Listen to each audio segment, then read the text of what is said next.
के मुजाहरे किए हैं पहलगाम में, और वो नाकाबिल बयान है, वो तकलीफ़देह हैं, दर्दनाक है, और जितना भी उसका हम कंडेम करें कम है, क्योंकि वो लोग तो अपने आप को हैवानात और बदतरीन जानवरों से भी ज़्यादा गिरी हुई हरकत उन्होंने की है।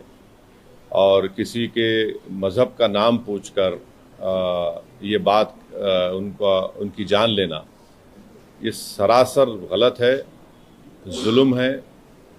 और हम उम्मीद करते हैं कि इंशाअल्लाह ताला अल्लाह सुब्हानहू व तआला उनको दुनिया में भी और आखिरत में भी उन दहशतगर्दों को सख्त अजाब से नवाजेगा, और उनके ऊपर जो लोग बैठे हुए हैं वो भी तबाह बर्बाद होंगे। दूसरी बात यह है कि जो ऑल पार्टी मीटिंग का है, कल मैंने खुद जनाब किरण रिजिजू साहब से बात की थी, तो उन्होंने कहा कि हम लोग सोच रहे हैं कि उन पार्टीज़ को बुलाया जाए जिनके 5 MPs हैं या 10 MP हैं, वरना मीटिंग लंबी हो जाती। तो बोला हम छोटे पार्टीज़ को बुला लीजिए, तो वो मजाक करे, अरे तुम्हारी आवाज़ तो बड़ी ऊंची है। तो इसीलिए मैंने आज ट्वीट किया था कि ये मसला बड़ा अहम है, नेशनल इम्पोर्टेंस का है, जो ऑल पार्टी मीटिंग होने जा रही है, कि इसमें सब पार्टीज़ को बुलाया जाए। तो अभी जब मैं आपसे बात कर रहा था तो होम मिनिस्टर ऑफिस से होम मिनिस्टर मेरे से बात किए और बोले कहाँ हैं आप? तो मैं सर हैदराबाद में हूँ। तो बोले देर होगी मगर आप आइए। तो अभी अगर टिकट मिलेगा, इंशाल्लाह मैं बोला हूँ, जो भी टिकट मिलेगा पहुँचेंगे और उसमें शिरकत करेंगे और अपनी बात को रखेंगे। और जहाँ तक ये जो हमला हुआ है, मैं आप लोगों को याद दिलाना चाहूँगा, 2000 अटल बिहारी वाजपेयी की सरकार थी, तो वहाँ पर एक यात्रियों को मारा गया था, नुलवाल कैंप बोलते थे, उसी के नीचे 30 लोग मारे गए, यात्री मारे थे जब वाजपेयी वजीर आज़म थे। तो उसके बाद एक लेफ्टिनेंट जनरल क्या है JH मुखर्जी साहब की कमेटी बनाई गई थी, वो रिपोर्ट अब तक नहीं आई। तो ये ऐसा नहीं है कि इन्होंने इस जगह का पहले इंतखाब किया। दूसरी बात यह कि जिस जगह पर इतने टूरिस्ट हैं वहाँ पर एक पुलिस वाला नहीं है, एक CRPF का कैंप नहीं है, कोई सिक्योरिटी के लोग नहीं है। तीसरा यह है कि जो वहाँ पर जो क्विक रिएक्शन टीम थी, CRPF के 2 यूनिट है, जो उनको ऊपर जाने में 1.25 घंटा लगा, और इन कमीनों हरामजादों ने जो हरकत की वहाँ पर नाम पूछकर गोली मारे, समुदाय पूछकर मारे। तो ये इसकी अकाउंटेबिलिटी तो होनी चाहिए। और यकीनन ये दहशतगर्द हमारे पड़ोसी मुल्क पाकिस्तान से आए, पाकिस्तान के ISI, पाकिस्तान के जो उनका इस्टेब्लिशमेंट है, उनकी पूरी तायद और पूरी सपोर्ट उनको हासिल है। चौथी बात यह है कि ये बॉर्डर कैसा क्रॉस करके आए, कौन जिम्मेदार है इसका? अगर वो पहलगाम तक आ गए तो श्रीनगर तक भी पहुंच सकते हैं। कितनी दूर है श्रीनगर वहां पे लोगों के लिए? तो ये यकीनन अकाउंटेबिलिटी फिक्स होनी चाहिए, और इन जालिमों से, इन कमीनों से, जिन 26 लोगों की जानें ली हैं, उनसे इंसाफ उसी वक्त होगा जब अकाउंटेबिलिटी भी फिक्स होगी और इन लोगों को कैफर किरदार तक पहुंचाएंगे, इन दहशतगर्दों को। और उम्मीद करते कि हमारी हुकूमत इन लोगों का ताक़ुब करेगी, इन लोगों को, जो मरने वाले परिवारों हैं, उनसे इंसाफ उसी वक्त होगा जब अकाउंटेबिलिटी फिक्स होगी। और ये दहशतगर्द ये जो जालिमाना और बिल्कुल ही घटिया किस्म की, माने हैवानियत से बदतरीन हरकत उन्होंने की, इसका हम कंडेम करते हैं। छठी बात यह है कि अंग्रेज़ी का एक बहुत बड़ा अखबार है टाइम्स ऑफ इंडिया। मैं समझ नहीं पा रहा हूं कि उन्होंने इस तरह की हेडलाइन कैसे कैरी की कि द कलमा सेव देम। आप इस तरह की हेडलाइन कैसे लगाते, बताइए आप तो पूरे मुसलमानों को ही आप दोषी करार दे रहे हैं। भाई वो आतंकवादियों का कोई मजहब नहीं होता, वो दहशतगर्द हैं, वो तो ISI की ISIS की आइडियोलॉजी पे चलने वाले कुत्ते हैं ये लोग। इतना बड़ा अंग्रेजी अखबार, द कलमा save them, what is this? भाई कितने जो कश्मीर में जितने आतंकवादियों ने सबसे ज्यादा मारा, वहां के कश्मीरी मुसलमानों को मारा, सबसे ज्यादा मरने वाले वो है वहां पे। तो उसके बारे में क्या बोलेंगे आप? ये तो एक आइडियोलॉजी है ना, ये तो टेररिज्म की एक आइडियोलॉजी है। तो बड़ी अफसोस की बात है कि इतना बड़ा अंग्रेजी का अखबार होकर आप इस तरह की हेडलाइन कैरी करते थे, कलमा सेव देम और द कलमा was the difference. You cannot carry such headlines. You cannot generalize the whole great religion of Islam. तो नहीं सुन तो लीजिए, अगर आप ऐसा ही इस तरह की अगर आप हेडलाइन लिखेंगे तो आप तो जो जो जो कमीने शैतान बैठे हैं पाकिस्तान में उनको तो खुश कर रहे हैं आप, उनको तो खुश कर रहे हैं आप। अफसोस की बात है ये। द कलमा वाज द डिफरेंस, आप देखिए हेडलाइन जो है वो उस तरह की हेडलाइन हो सकती है किसी की। और आखिरी बात यह है कि कल शाम में 6:30 बजे तेलंगाना के चीफ मिनिस्टर एक all party candle light march necklace क्या है वो पीपल्स प्लाजा के पास करने वाले हैं। मैं हैदराबाद की आवाम से, तेलंगाना की आवाम से अपील कर रहा हूं कि आप हज़ारों की तादाद में उसमें कल शिरकत करिए। हमको एक होकर इस अपने मज़हब पे चलते हुए उसके बावजूद भी हम इस बात का ख्याल रखें कि ये हमारे देश का मसला है, मुल्क का, वतन अजीज़ का मसला है। हम तमाम को वहाँ पर जमा होना है। चीफ मिनिस्टर ख़ुद उसकी लीड करेंगे। हमारी पार्टी भी, हमारे पार्टी के MLAs भी, जितने हमारे मेंबर्स हैं, बल्कि जितने जो टेररिज्म के ख़िलाफ़ हैं और जो इस मुल्क से मोहब्बत करने वाले हैं, मैं उनसे उम्मीद करता हूँ कि वो हज़ारों नहीं लाखों की तादाद में वहाँ पर जमा हो। और हमारा वहाँ पर जमा होना ना सिर्फ हम खराज अक़ीदत पेश करेंगे उन मरने वाले ख़ानदानों को, बल्कि हम उन लोगों को भी पैगाम देंगे जो दहशतगर्दी के ज़रिए इस मुल्क में हिंदुओं और मुसलमानों में नफ़रत की दीवारों को और इजाफ़ा करना चाहते हैं। तो टेररिज्म के ख़िलाफ़, भाईचारगी के ख़िलाफ़ और कश्मीर के कश्मीरियों के लिए भी हमको ठहर कर बोलना है। आप किसी एक इलाके के, कश्मीर हमारा अटूट हिस्सा है और हमेशा रहेगा, तो कश्मीर की ज़मीन पर बसने वाले लोग भी हमारे अटूट हैं, इनको भी हमको कॉन्फिडेंस देना है।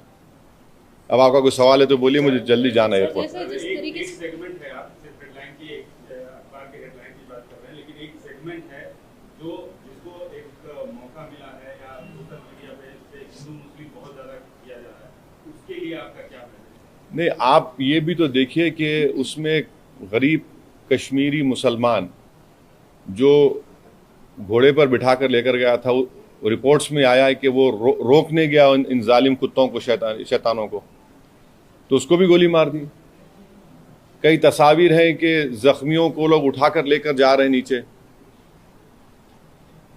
आप अगर जो लोग सोशल मीडिया पर ये जो बदगुमानी और जहर फैला रहे हैं वो पाकिस्तान को और LT को खुश कर रहे हैं, याद रखिए आप।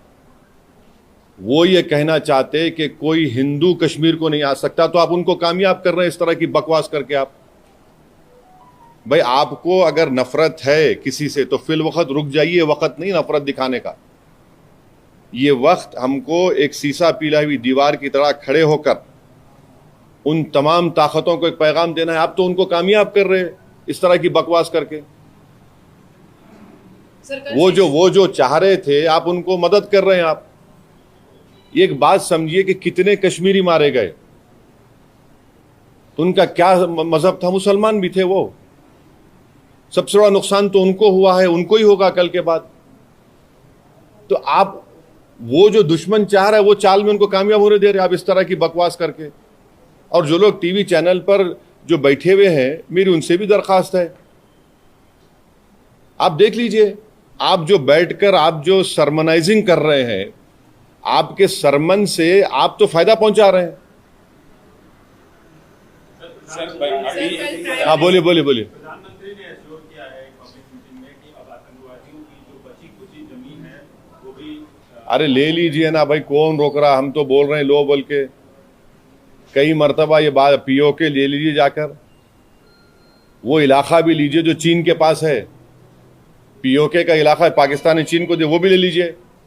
बराबर लेना चाहिए, छोड़ना नहीं चाहिए उसको। बिल्कुल लीजिए, उसमें क्या बात हो रहा है? क्या है? हमने तो इंडस वाटर ट्रीटी को भी ख़त्म कर दिया, वो रोक लगा दी उसके ऊपर। तो अब ये बताइए पानी कहाँ रखेंगे हम लोग? डैम बनाना पड़ेगा ना आपको, पानी कहाँ रखेंगे। दूसरी बात यह है कि झेलम चेनाब का मामला है, तो बागलियार हमने बनाया। अब ये जो चेनाब का मामला है पूरा पहाड़ी इलाका है, समझे आप, पहाड़ी इलाका है। और जो झेलम का इलाका है तो आपको फिर लैंड एक्विजिशन करना पड़ेगा पानी के लिए।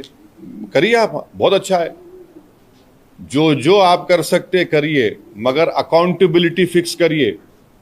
इस बात को याद रखिए कि हमने सर्जिकल स्ट्राइक भी किया, बालाकोट भी किया हमने, और 2000 में अटल बिहारी वाजपेयी के जमाने में नुलवाल कैंप में 30 यात्रियों की यही पहलगाम में मौत हुई थी।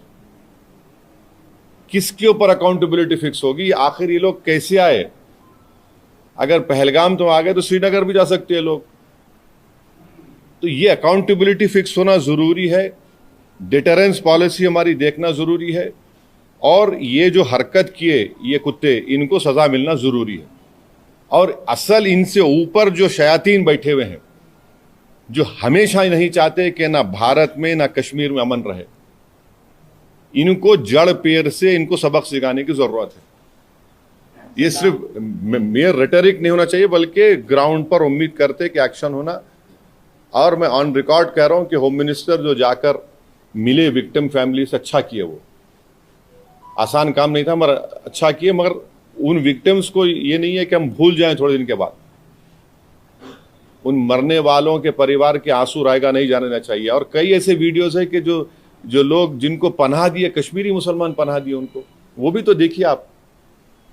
सर ये जो मेजर्स लिए, ये जो मेजर्स लिए SUAC सार्क जो स्कीम में वीजास है उसको इमीडिएटली कैंसिल करना, रद्द करना, और 18 को बंद करना, और आप जैसा बोले झेलम, चेनाब, ब्यास, ये नदियों को कैसे रोक पाएंगे? मतलब डैम तो बनाएंगे। नहीं, ठीक है, देखिए वर्ल्ड बैंक इसका वो इंश्योर करता, तो आप करिए ना। हमको इतना से पानी कहाँ रखेंगे वो भी तो देख लीजिए, क्योंकि जो Chenab area is a mountainous area, and ये नदी जो जाती चेनाब की, वो माउंटेन से जाती। झेलम का जो है वो जमीन पर जाती, तो आपको डैम तो बनाना पड़ेगा। इंडस का जो है वो उधर अलग एरिया, वो तो अलग छोटा सा एकदम। वो नहीं सर, ये कैसा दिखती है मेजर्स को? ये काफी है पाकिस्तान की जो दहशतगर्दी। एक बात सुनिए, मैं प्राइम मिनिस्टर से एक सवाल ये कर रहा हूं कि जनवरी 2025 तक पहलगाम में उस मुकाम पर 2 CRPF की यूनिट थे, अब क्यों नहीं है? क्यों हटाया गया उनको? पूछ लीजिएगा, सही है तो सही है बोलिए, गलत है तो गलत बोल दीजिए। जो बेसान मीडोज है, क्या हुआ वहां पर? फिर नीचे से जो क्विक रिएक्शन एक्शन टीम को 1 घंटा लगा ऊपर जाने के लिए, और ये कमीने कुत्ते जो है नाम पूछकर मार रहे थे लोगों को, मजहब पूछकर मार रहे थे। अकाउंटेबिलिटी तो फिक्स होनी चाहिए भाई। अभी नहीं, देखिए, अगर आप लोगों के सोर्सेस में प्राइवेट जेट है तो बोलिए, बैठ के जाएंगे, टिकट मिला तो जाएंगे। आप लोग बड़े ज्ञानी हैं, पावरफुल लोग हैं आप लोग। अच्छा जी, बदला कैसे होगा? क्योंकि लोग आज, आम जनता जो है, जो सड़कों पर उतर रही है, कैंडल मार्च कर रही है, विक्टिम्स जो है सब ये कह रहे हैं कि बदला इस बार तो लेना चाहिए, हर बार की तरह से लेना चाहिए। एक बात सुनिए, पिछले साल जुलाई में रेसी एक जगह है, वैष्णो देवी करीब, वहां पर भी 7 या 9 टूरिस्ट को मार दिए थे। यकीनन टेररिज्म के ऊपर कोई कॉम्प्रोमाइज नहीं होना चाहिए, मगर अगर आप दावे करेंगे खत्म हो गया, तो कहां खत्म हो रहा? अकाउंटेबिलिटी फिक्स करिए भाई, बस अकाउंटेबिलिटी आप फिक्स करिए। तो हम लोग ये मान सकते हैं कि ऑल पार्टी मीट में MIM की तरफ से ये मसला रहेगा। जो यहां बोला हूं ये बोलूंगा, और जो वहां बोलूंगा वो बाहर आके नहीं बोलूंगा।